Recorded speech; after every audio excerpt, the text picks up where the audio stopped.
Olá, alunos. Aqui é a professora Fábia Martins, dando continuidade a, ao vídeo, né, sobre Primeira Guerra Mundial, a parte que nós falamos sobre contexto histórico. Então, como eu expliquei no último vídeo, a gente vai trabalhar sobre contexto histórico, certo?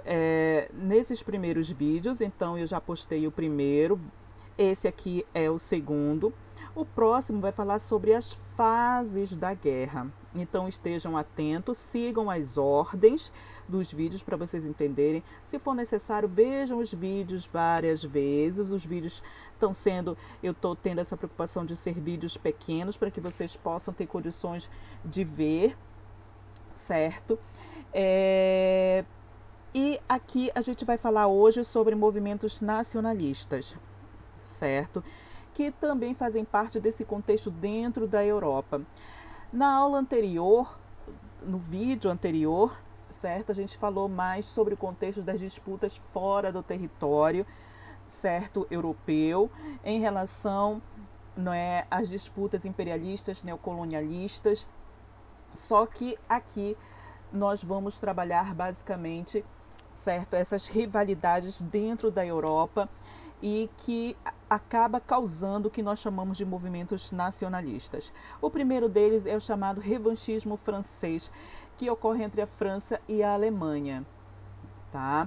Dentro do conceito de imperialismo, as duas nações elas estão rivalizando ali por conta do processo que eu já falei, né, que vem da Revolução Industrial, da disputa da segunda fase, onde você tem o avanço do imperialismo.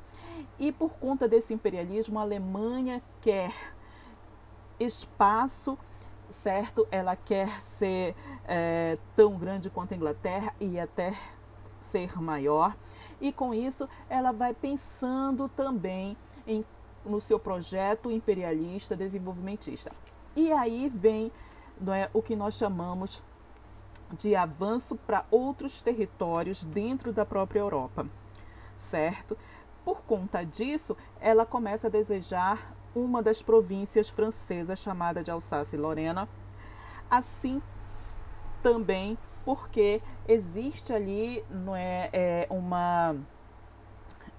uma necessidade dentro dessa região de Alsácia-Lorena, tanto econômica, tanto também com o fator cultural, tá? Então vamos lá. Aqui no slide, por exemplo, eu coloquei aqui, né, resumir sobre esse conflito entre França e Alemanha. A França acalentava um sentimento de revanche pela derrota imposta pelas tropas prussianas na Guerra Franco-Prussiana de 1870 a 1871. Os franceses também perderam as regiões de Alsácia-Lorena, ricas em ferro e carvão, para os alemães após a guerra contra a Prússia. Bom, vocês devem estar se perguntando, professora, você está falando entre França e Alemanha, e aí aparece uma tal de guerra franco-prussiana. Bem, a Alemanha era chamada, dentro desse contexto de 1870, né, de Antigo Império Prussiano. Daí o nome Prússia, certo? Prussiano, Prússia. Então essa guerra foi chamada de franco-prussiana. Durante essa guerra, infelizmente, os franceses a perderam, certo? E aí tiveram que assinar um tratado com a Alemanha. Dentro desse tratado, né, os alemães retiravam Alsácia-Lorena, tá? Então, Alsácia-Lorena, e como você pode ver aí no slide, ela era rica em ferro e carvão. Não esqueçam que a Alemanha está em pleno desenvolvimento industrial, quer matéria-prima, e lá em Alsácia-Lorena, né, nessa província, você tem ferro, que eu já falei anteriormente da necessidade de você ter, né, dentro do avanço imperialista, matéria-prima e também fonte de energia, e aí a necessidade também do carvão, certo? Do outra perspectiva, Alsácia-Lorena também você tem, né, desde séculos anteriores, o crescimento também de alemães vivendo na região de Alsácia-Lorena. Então, segundo a Alemanha, que tem um sentimento nacionalista, que a gente vai ver posteriormente, que a gente chama de pangermanismo, não é? Eles entendem também que eles têm ali que criar uma super Alemanha, uma grande Alemanha, unificar os povos que estão espalhados ali no norte da Europa. E isso faz parte também desse plano. Alsácia e Lorena faz parte desse contexto. É claro que por conta dessa guerra, a França não fica satisfeita, os franceses, né, no caso, não ficam satisfeitos e criam, a partir dessa guerra, uma grande rivalidade com os alemães. Tá?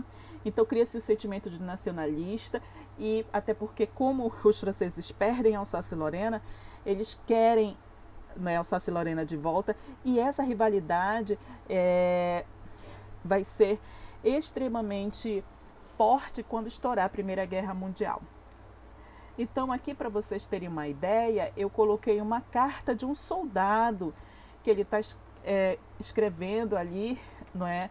Nesse contexto da Primeira Guerra Mundial, para vocês sentirem o quanto a perda de Alsácia e Lorena ela é importante, né, para a construção desse sentimento de perda, de um sentimento nacionalista e também da criação, não é, desse, digamos assim, ódio em relação aos alemães. Então, começa assim: Robert Poultice, estudante francês. Quando criança, na escola ou no seio da família, falava-se com frequência sobre as províncias perdidas de Alsácia e Lorena, que haviam sido tomadas à França. Olha a expressão que ele usa, né? Tomadas à França, após a Guerra de 1870. Essa guerra é a Guerra Franco-Prussiana. Queríamos recuperá-las. Novamente, a ênfase, queríamos recuperá-las. Na escola, esse sentimento era assinalado com uma cor especial em todos os mapas, como se tivéssemos de luto por havê-las perdido. Olha aí, não é? A Alsácia e Lorena sempre em destaque nos mapas, sempre aquele sentimento de perda, de luto, porque os franceses infelizmente perderam. Quando ingressei na universidade, olha aí o tempo passando, né? Quando ele era criança, não sei da família, agora na universidade, testemunhei no meio acadêmico também esse grande sentimento de perda. Em nossas conversas, costumávamos dizer que talvez a guerra fosse iminente, mas cedo ou mais tarde ela eclodiria, dizíamos, mas nós, os jovens da época, queríamos muito recuperar as províncias. Assim, nos primeiros dias de mobilização militar, e aí, olha só, nos primeiros dias de mobilização militar, aqui já estourou a guerra, não é? Então, quando estoura a guerra, os jovens da época, como ele está falando na carta, eles querem recuperar as províncias, ou seja, os pais deles perderam Alsácia e Lorena, mas eles querem recuperar. Eles são a geração que quer recuperar Alsácia e Lorena. Nos primeiros dias de mobilização militar, houve muito entusiasmo. Olha aí como os jovens da época estavam entusiasmados com a guerra. Todos gritavam ávidos por tomar o caminho da frente de batalha. Os carros e os vagões de trens carregados de soldados estavam cheios de bandeiras tricolores, que é a bandeira da França de 3 cores. Gritavam: para Berlim, para Berlim. Queríamos ir para Berlim imediatamente com baionetas, espadas, lanças e arremeter contra os alemães. A guerra, pensávamos, duraria no máximo 2 ou 3 meses. Tá? E aqui, lembrando que, não é, a gente sabe agora que a guerra durou muito mais do que 3 meses e, infelizmente, esse jovem teve que lidar com essa realidade pouco tempo depois. Mas o que eu quero frisar aqui é esse sentimento de entusiasmo dos jovens da época, porque a França tinha decretado guerra à Alemanha, então eles queriam de fato, na prática, recuperar Alsácia e Lorena, tá? Bem, para vocês terem uma ideia do que é Alsácia e Lorena, eu coloquei aqui o mapa. Aqui de verde você tem a França, aqui você tem o Império Alemão, tá? E essa cor aqui, né?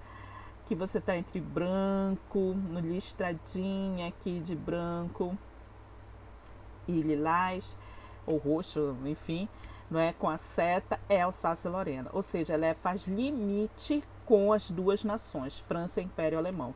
E aqui, é claro, o mapa já mostra, né, com as cores aí praticamente do Império Alemão, porque não é, a Alsácia-Lorena já pertence, após a Guerra Franco-Prussiana, ao Império Alemão, tá? Dentro desse sentimento imperialista, né, e que cresce também o sentimento nacionalista, nós temos outros movimentos que crescem também dentro da Europa e que causam também conflitos. Nós temos também o chamado pan-eslavismo, que é o movimento dos povos de língua eslava da Europa, que defendia a unidade política e cultural entre eles. Então, olha só, nós temos a Alemanha tentando criar um império, que a gente já vai chamar o pan-germanismo, mas nós temos os eslavos também. Quem são os eslavos? Né? São bósnios, croatas, russos, montenegrenses, eslovênios, enfim, esses povos que estão, né, ali na parte centro e também oriental da Europa, né? Então, esses povos eslavos, eles tinham, foi crescendo também um sentimento de que eles deviam também se defender contra qualquer política imperialista, certo? Dentro da Europa, tá? Principalmente na região dos Balcãs, que a gente vai entrar mais detalhadamente. Já vou mostrar para vocês no mapa o que é essa região dos Balcãs ali na Europa. Então, vamos continuar a leitura aqui do slide. Vou repetir aqui. Pan-eslavismo é o movimento dos povos de língua eslava da Europa que defende a unidade política e cultural entre eles. Dentro desse movimento do pan-eslavismo, tá, surgiu um movimento que é chamado de Grande Sérvia. A Sérvia também é um país eslavo. Dentro da Sérvia começou a surgir um sentimento de liderança e de liderar esse pan-eslavismo, que era principalmente, né, apoiado pelo Império Russo. Vou repetir. Dentro do pan-eslavismo, certo? A Sérvia começa a desenvolver ali um sentimento de que ela, né, dentro ali dos eslavos da região balcânica, certo? Deveria estar à frente dos eslavos para unificá-los, tá? E tinha o apoio da Rússia. Então, o que é esse sonho da Grande Sérvia? A Grande Sérvia foi um projeto de unir todas as nações balcânicas que tivessem uma ligação cultural ou étnica, com a Sérvia em uma só pátria. Ou seja, um novo país comandado pelo povo sérvio. Esse desejo era antigo, mas só foi colocado em público no final do século XIX, ou seja, no auge do imperialismo, afirmando que Bósnia e Herzegovina, Croácia, Montenegro, Albânia, a Dalmácia, deveriam se unificar, se unir à Sérvia, formando a Grande Sérvia. Então, olha só, gente, dentro do pan-eslavismo, a Sérvia, então, com o sonho da Grande Sérvia, tem aí esse grande sonho de formar a Grande Sérvia, unificando ali várias províncias, países ali ao seu comando. E esse projeto, como eu já falei anteriormente, foi também apoiado pelo Império Russo, tá? E batendo de frente contra esse pan-eslavismo, existe também um outro povo que quer também, que tem uma grande liderança, que quer o seu desenvolvimento, que quer a sua expansão, que é o pan-germanismo. Bom, vocês já perceberam que a Alemanha já está brigando com a França, com a Inglaterra, também vai brigar com os eslavos para tentar manter esse sonho do pan-germanismo. Pan-germanismo, ideologia que pregava a unidade dos alemães e dos austríacos para impedir o domínio dos eslavos nos Balcãs. Então, você tem aí o pan-germanismo que está batendo de frente com os povos eslavos para dominar a região balcânica. E aí a gente percebe que a região dos Balcãs é o centro ali de conflitos entre o pan-eslavismo e o pan-germanismo. Mas onde fica essa região? Para vocês entenderem aqui, certo? eu coloquei os países da região balcânica antes da Primeira Guerra. Então, olha só, tá?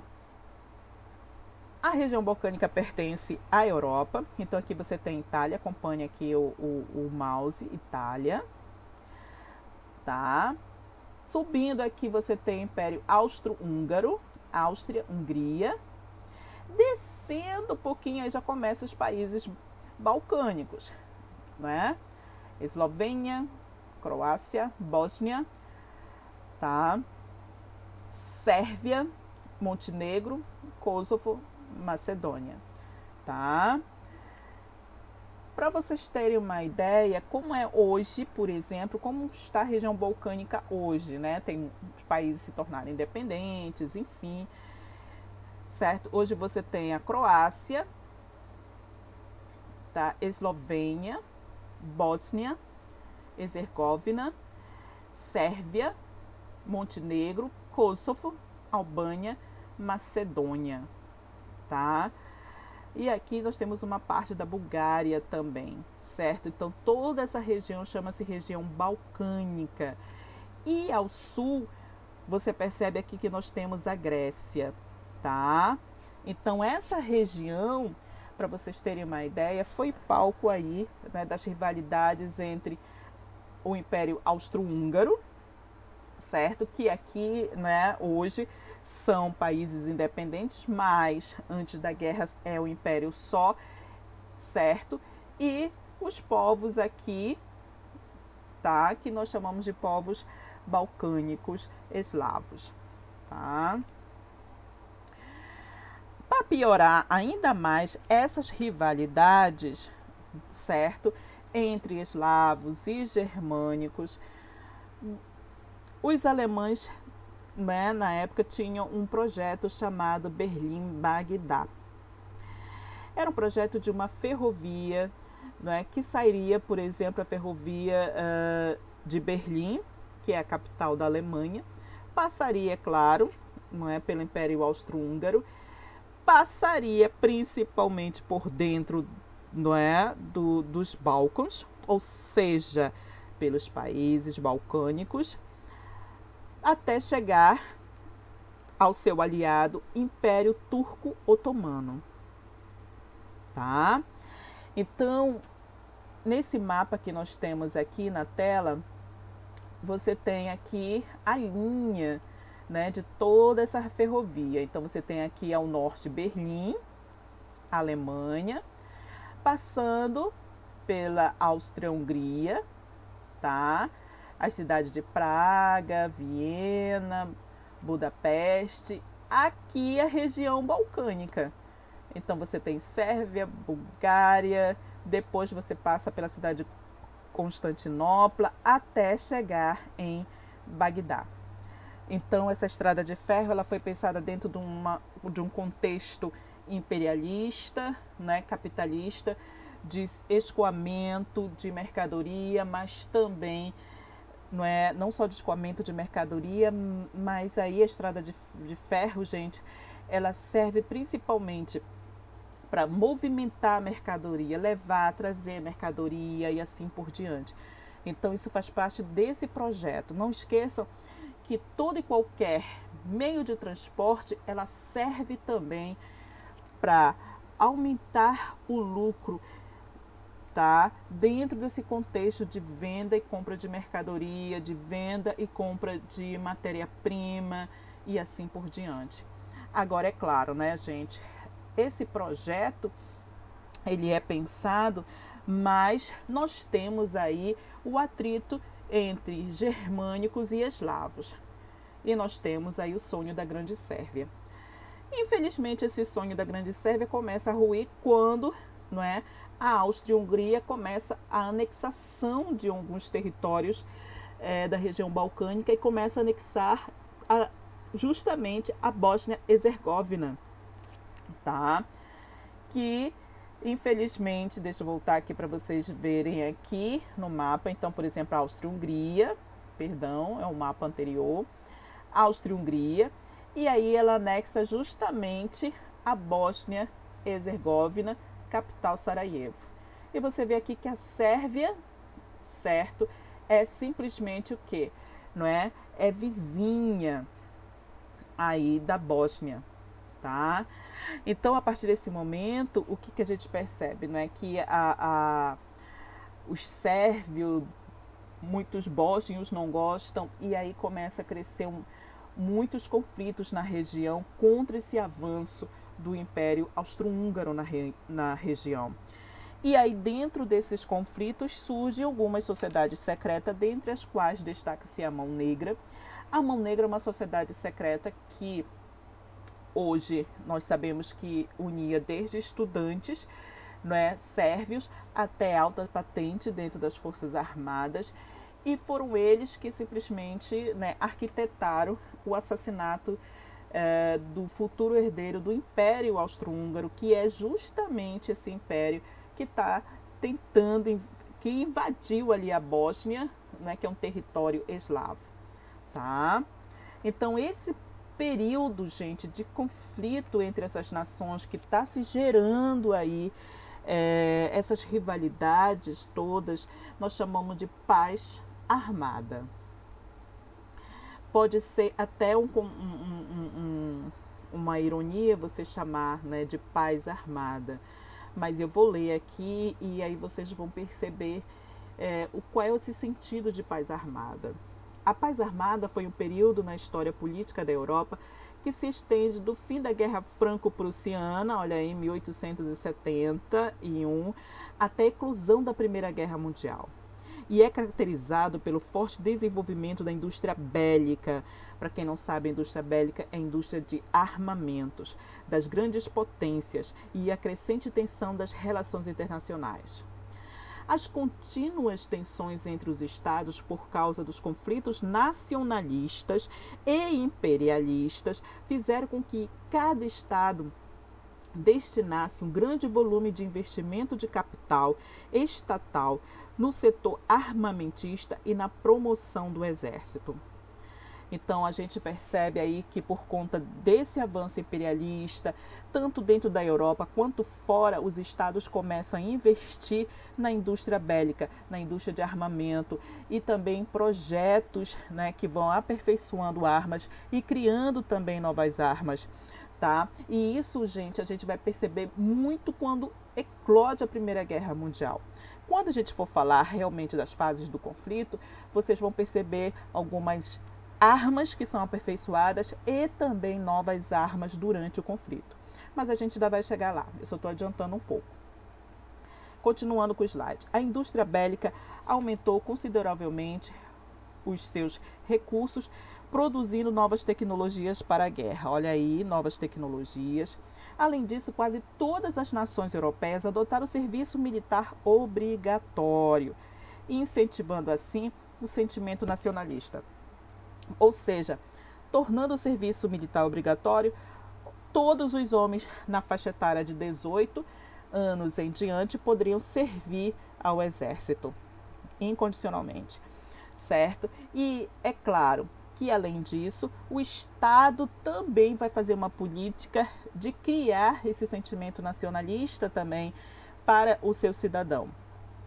Quando estoura a guerra e vai se aproximando muito da guerra, alguns alemães, inclusive, que moravam, né, na Inglaterra, se mudaram, foram de volta para a Alemanha, né, porque não aguentaram a pressão e até mesmo porque quiseram lutar ao lado da Alemanha para defender a sua pátria, enfim, a sua nação, não é? Eles sentiram também na pele esse sentimento que os ingleses tinham em relação ao povo alemão e vice-versa, não é? Então, nas cartas dos soldados, por exemplo, que nós vamos analisar dentro de um outro vídeo, você percebe também as rivalidades entre os soldados, não é? Através até de xingamentos, de alguns apelidos que eles chamam um para os outros, que surge a partir desse contexto também, tá? Dentro desse contexto de paz armada, vai se formando também as alianças político-militares, tá? Nós temos duas alianças que vão ser ativadas quando estourar a guerra, tá? A Tríplice Aliança, 1882, que forma através dos governos da Alemanha, claro, né, Império Alemão, Áustria, Hungria e Itália, tá? Assinaram um tratado que ficou conhecido como Tríplice Aliança, enquanto os alemães buscavam se proteger do revanchismo francês, os italianos aderiram para se fortalecer na disputa por colônia, pois pretendiam anexar territórios ao norte da África, como a Tunísia, então sob o domínio francês. Então não sei se deu para perceber aqui, mas é claro, né, gente, por conta que a Alemanha estava criando inimizade com a Inglaterra, principalmente com a França, que ali é sua vizinha, né, já tinha criado, a Guerra Franco-Prussiana, enfim. Então ela resolveu fazer logo uma aliança político-militar, né?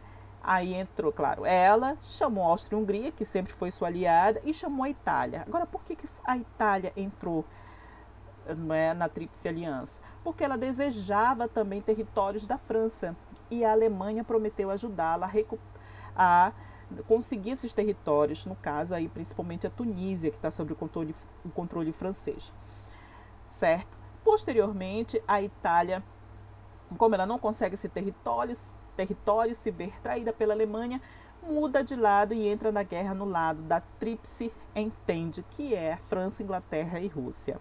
A Tríplice Entente, que é uma outra aliança, é formada por 3 nações.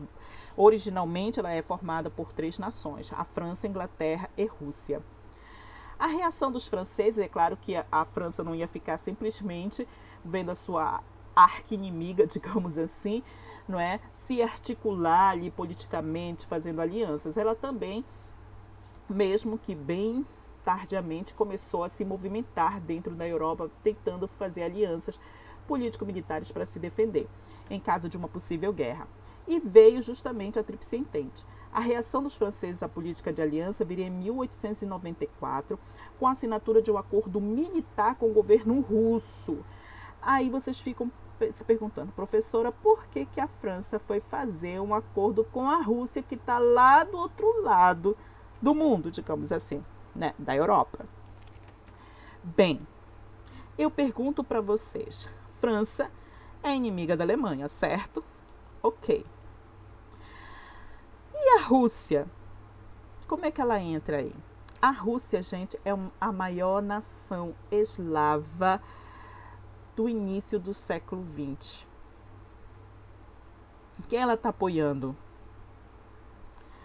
Os sérvios, no sonho da construção da Grande Sérvia. E não esqueçam que esse sonho da Grande Sérvia ela foi abalado principalmente pelo avanço de uma aliada da Alemanha, que é o Império Austro-Húngaro. Então percebam as nuances, não é, dessas alianças, desses conflitos. É por isso que eu fui bem devagar nesse primeiro contexto, para vocês entenderem por que uma fica no lado da outra, é inimiga de outra, por que eu não gosto daquela e fico desse lado, por que vai se criando essas alianças. Então a França e a Rússia, elas entram em aliança porque elas têm um inimigo em comum, que é a Alemanha e o Império Austro-Húngaro, que querem avançar não apenas sobre o território francês, no caso da Alemanha, mas a Áustria-Hungria quer avançar sobre o território eslavo. E a Rússia sabe exatamente, não é, que isso vai abalar suas relações ali na região balcânica, certo? Vamos continuar com a leitura. Em 1907, a Inglaterra iria aderir também à Tríplice Entente, dando forma final ao que ficou conhecido como Tríplice Entente. O objetivo dos ingleses era neutralizar a política expansionista dos alemães. Então aqui, como eu já falei no vídeo anterior, não é, a Inglaterra também rivaliza com a Alemanha e vice-versa. E aqui, por conta disso, para a Inglaterra poder se defender desse avanço imperialista da Alemanha, até por conta também do avanço da Alemanha sobre territórios coloniais, ela também entra no lado da Tríplice Entente.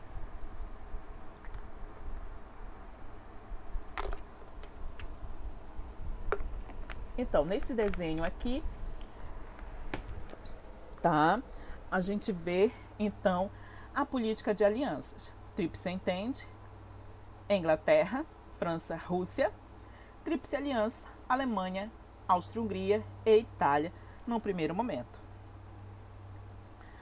No mapa, a distribuição dessas alianças ficaria desta forma.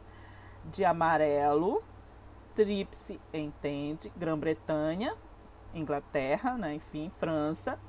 Rússia, do outro lado, como eu falei brincando anteriormente, tá? Certo? Aí vocês perguntam, professora, por que a Itália tá de amarelo, pintada de verde por cima? Pois é. Até maio de 1915, a Itália, né, ela permanece neutra. Ou seja, ela tinha assinado o tratado com a Alemanha, com o Império Austro-Húngaro, mas em 1915 ela muda de lado e vai para a Tríplice Entente, como eu falei para vocês, né? Como a Itália se sente meio que traída pela Alemanha, ela decide mudar de lado, tá? Então as alianças ficam dessa forma. As alianças são importantes porque quando estoura a guerra, elas vão funcionar, tá? Por isso que elas são importantes. E aqui, infelizmente, só faltava a gota d'água para que essa guerra acontecesse, infelizmente, e aconteceu. Então, o que faltava para acontecer para que a Primeira Guerra Mundial se iniciasse de fato, né?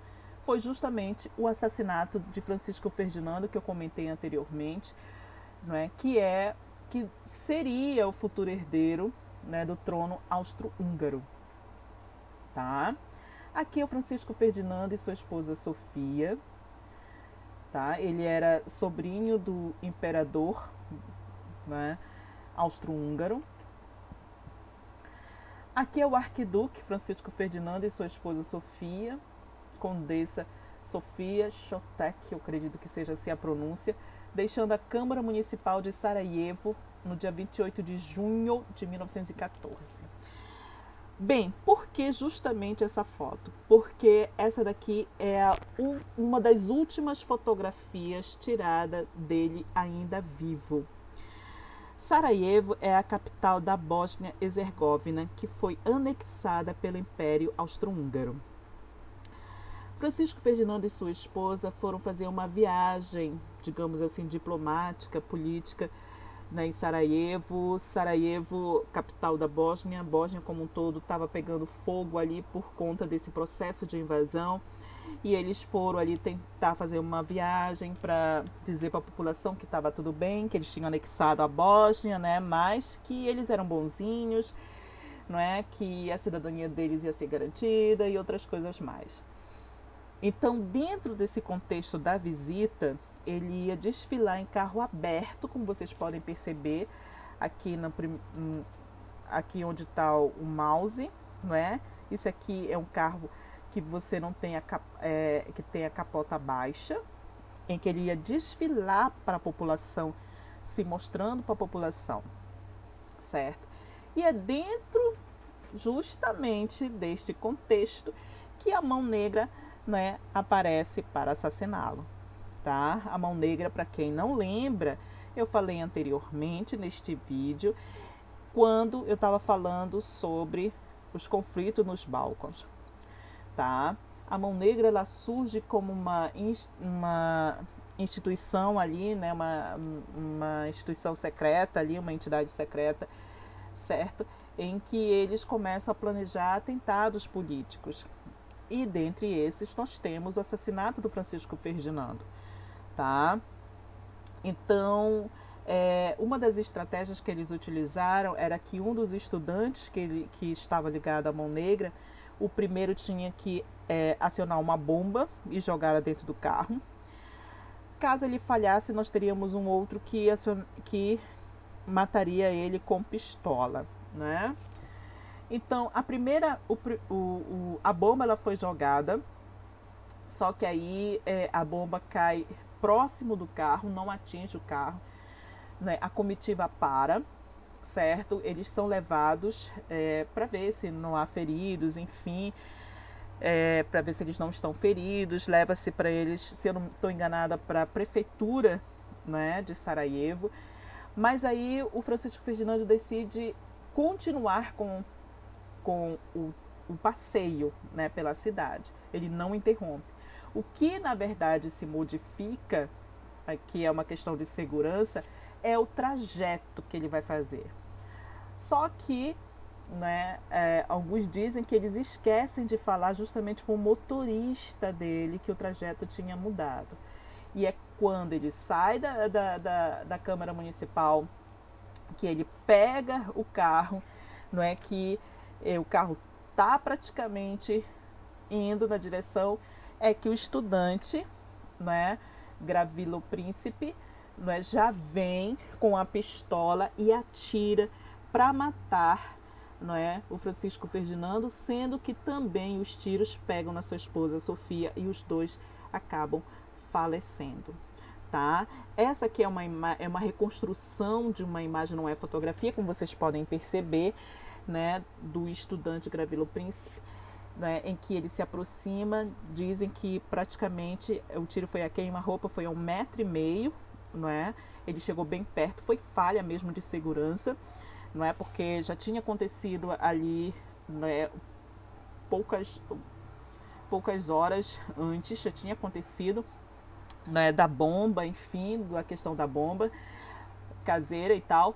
E nesse momento você vê um homem furando a segurança e justamente, certo, disparando com uma pistola a queima-roupa, né, Francisco Ferdinando. Tá? Aqui, por exemplo, nesse slide você tem o Gavrilo Princip, tá? Aqui no cantinho esquerdo, tá? E aqui diz assim: o terrorista sérvio Gavrilo Princip, à direita, é preso momentos após ter assassinado a tiros Francisco Ferdinando. Quando ele fala à direita, é que ele está aqui, olha, não é? É esse sujeito aqui que está sendo levado, né, pelos braços aqui dos, né, acredito que seja segurança, enfim, tá? E aqui a fotinha dele de época. Esse estudante, ele nem sequer chegou a ser condenado pelo assassinato, porque ele morreu, que ele estava condenado pela tuberculose, que não tinha tratamento, né, na época que levasse a uma cura da doença, né? Ele estava condenado praticamente, certo? Por isso que também ele aceitou, né, essa condição de ser realmente aquele que deveria ser o assassino, né, do Francisco Ferdinando. A partir desse momento, gente, nós temos uma coisa extremamente grave.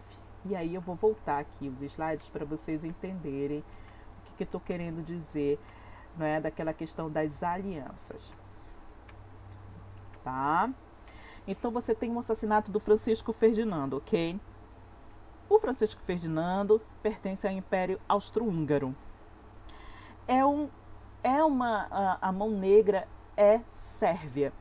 Então o Império Austro-Húngaro praticamente, não é, dá um ultimato para os sérvios dizendo assim: olha, eu quero a cabeça de todos os envolvidos, no máximo em um mês quero todo mundo, enfim. A Sérvia né, não faz muita coisa para, enfim, não para investigar quem estava por trás do assassinato. Quando termina esse prazo, simplesmente o Império Austro-Húngaro declara guerra, não é, à Sérvia.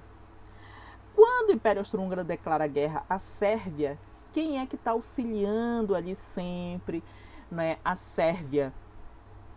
O Império Russo. Então a Rússia declara guerra ao Império Austro-Húngaro. E a partir desse momento o sistema de aliança é acionado. E aí entra a Alemanha em auxílio ao Império Austro-Húngaro. Como a Rússia já declarou guerra, entra a França e por último entra a Inglaterra. E aí nós temos em agosto de 1914, não é, a Primeira Grande Guerra Mundial, envolvendo as nações mais desenvolvidas dentro da Europa. Tá? As fases do conflito a gente vai deixar para o próximo vídeo, certo? porque aqui termina essa parte do contexto. E eu gostaria, se vocês tivessem pergunta, por favor, mandem, tá? Para mim, tentem ver o vídeo várias vezes para vocês entenderem, porque eu sei que é difícil você entender esses pequenos conflitos que na verdade não são pequenas picuinhas, mas são importantes para você entender essas alianças, tá? Até então o próximo vídeo, que a gente já vai falar sobre as fases da guerra. Não percam, não deixem acumular os vídeos, gente, por favor. Tentem acompanhar. Obrigada.